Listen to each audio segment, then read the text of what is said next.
بسم اللہ الرحمن الرحیم۔ السلام علیکم ورحمۃ اللہ وبرکاتہ۔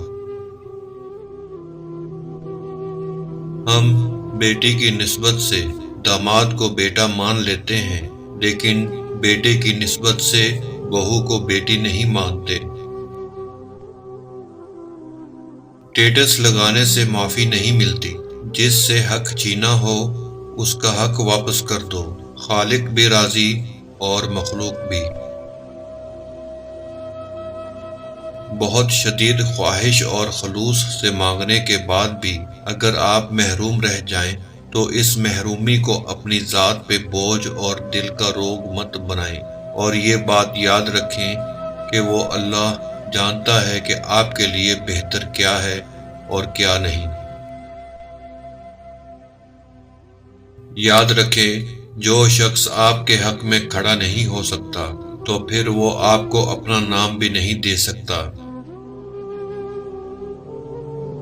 عورت بھی کتنی عجیب ہے، بغیر کسی غرض سے محبت کرتی ہے تو کرتی ہی چلی جاتی ہے۔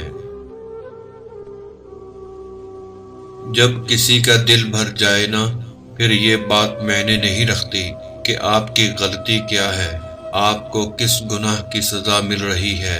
تب بس ایک چھوٹا سا بہانہ ڈھونڈا جاتا اور آپ کو جی بھر کے ذلیل کر کے چھوڑ دیا جاتا۔ اب یہ آپ کی مرضی ہے کہ گھٹ گھٹ کے جئیں یا مر جائیں، کسی کو کوئی فرق نہیں پڑتا۔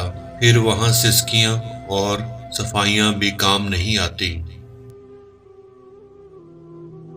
جب کوئی بات آپ کو بہت زیادہ پریشان کرے اور وہ آپ کے اختیار میں نہیں ہے تو اپنے رب کی بارگاہ میں صبر کے ساتھ دعا کریں اور اپنا معاملہ رب کے سپرد کر کے مطمئن ہو جائیں، کیونکہ آپ کے رب کے فیصلے آپ کے لیے بہتر نہیں بلکہ بہترین ہوں گے۔